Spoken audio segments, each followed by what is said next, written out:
लोमड़ी और सारस। एक दफा एक जंगल में दो बहुत अच्छे लेकिन जरा अजीब दोस्त रहते थे। उनके नाम थे जनाब लोमड़ी और जनाब सारस। लोमड़ी बहुत ही शातिर था और सारस इतना अक्लमंद नहीं था। एक रोज लोमड़ी ने सारस को रात के खाने पर दावत दी।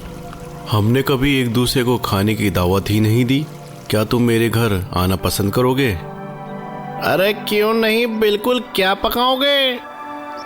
वो तो पोशीदा है। तो फिर मैं किस दिन और किस वक्त आऊं? कल शाम 7 बजे।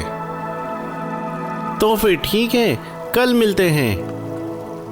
कल मुलाकात करते हैं। हाँ, पर वक्त पर पहुंचना। हाँ हाँ बिल्कुल।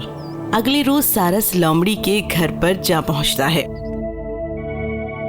खुश आमदीद, आओ बैठो, खाना तैयार ही है। अरे जरा बताओ तो, खाने में क्या पकाया है? मैंने लजीज सूप बनाया है, यकीनन तुम्हें बेहद पसंद आएगा। लेकिन जब सारस टेबल पर बैठा तो लोमड़ी ने सूप बहुत ही सादा सी प्लेट में पेश किया। क्या हुआ? मैं अपनी इस लंबी चोंच से कुछ खा ही नहीं पा रहा।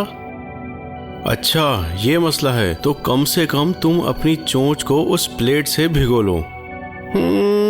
खैर छोड़ो, चलो कोई बात नहीं। उम्मीद है कि कल तुम मेरे घर जरूर आओगे रात की दावत के लिए। क्यों नहीं, कल रात के बारे में क्या ख्याल है? मैं पहुंच जाऊंगा। उस शब सारस भूखा ही घर लौट आया। अगली शब लोमड़ी सारस के घर पर आई। आओ मेरे प्यारे दोस्त, मैं तुम्हारा ही इंतजार कर रहा था। क्या पकाया है तुमने? तुम मेरे खास पसंदीदा मेहमान हो, इसलिए मैंने तुम्हारी पसंद की चीज बनाई है, लजीज सूप। क्या वाकई? बिल्कुल, आओ तशरीफ रखो, खाना बिल्कुल तैयार है। लेकिन लोमड़ी ये देखकर हैरान ज़दा हो गई कि सूप तो एक जार जैसी लंबी बोतल में रखा हुआ था, जिसका मुंह बेहद छोटा सा था। सूप तो वाकई बहुत लजीज नजर आ रहा है मेरे दोस्त, लेकिन मेरा मुंह जार के दरमियान तो पहुंच ही नहीं सकता। क्या वाकई? चलो तो तुम जार को बाहर से चाट सकते हो।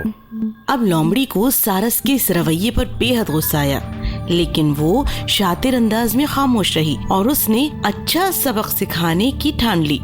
उसने कहा, ठीक है, हम दोबारा से शुरू करते हैं। कल तुम फिर से मेरे घर खाने पे क्यों नहीं आते?